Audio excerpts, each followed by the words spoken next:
Board की तरफ देखिए, ये एक न्यूमेरिकल है बच्चे क्यू वैल्यू पे, न्यूमेरिकल ऑन क्यू वैल्यू। ध्यान से सुनिए, ये डिटेल आपको दी हुई है। देखिए सिंबल, ये यूरेनियम है, उसका मास दिया हुआ है, अप्रोक्सीमेट मास जो मैं आपको बता रहा था, ये नहीं लेना, ये मास लेना है। हीलियम का मास दिया हुआ है, थोरियम का मास दिया है, हाइड्रोजन का मास दिया है, और पीए का मास दिया है। इसको पीए को क्या कहते हैं, पैलेनियम। तो अब सुनिए जरा ध्यान से, पेपर में क्या आएगा, पेपर में बोले यूरेनियम का अल्फा डिके हुआ। अल्फा डिके मतलब इसमें से अल्फा रे निकली, आपको रिएक्शन खुद बनानी है, वो रिएक्शन नहीं देंगे। बोलेंगे बताओ इसमें कितनी एनर्जी रिलीज हुई। एनर्जी रिलीज का मतलब क्या होता है, क्यू वैल्यू। तो क्या करेंगे आप, इसमें से हीलियम निकालना। अल्फा मतलब क्या होता है, हीलियम। तो जब इसमें से हीलियम निकलेगा, हीलियम का एटॉमिक नंबर आपको पता है 2, तो नीचे से 2 कम कर लेना। 92 में से 2 कम हुआ तो क्या बचा, 90, और ऊपर से 4 कम कर देना। 4 कम हुआ तो क्या बचा, 234। आप देखो 90 वाला इनमें से दिया होगा कौन है, थोरियम। इसका मतलब है थोरियम बना, समझ में। साथ में एनर्जी निकली होगी, जो एनर्जी निकलती है उसे क्या बोलते हैं, क्यू वैल्यू। तो क्यू वैल्यू आपको निकालना है। क्यू वैल्यू को मैंने आपको फॉर्मूला बताया, डेल्टा एम इंटू 931.5।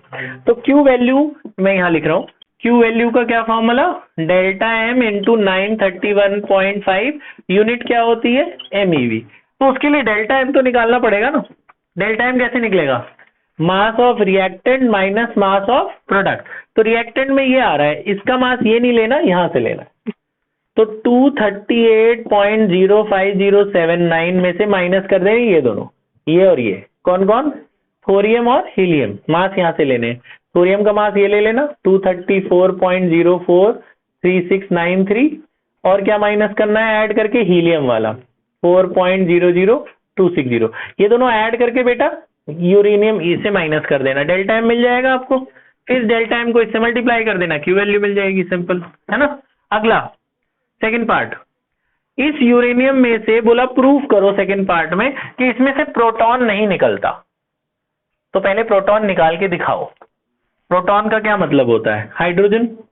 हाइड्रोजन क्या होता है, 1 तो नीचे से 1 कम कर दो, 92 में से 1 कम हुआ तो क्या बचा, 91, ऊपर से 1 कम हुआ तो क्या हुआ, 237। देखो 91 है, ये रहा पीए।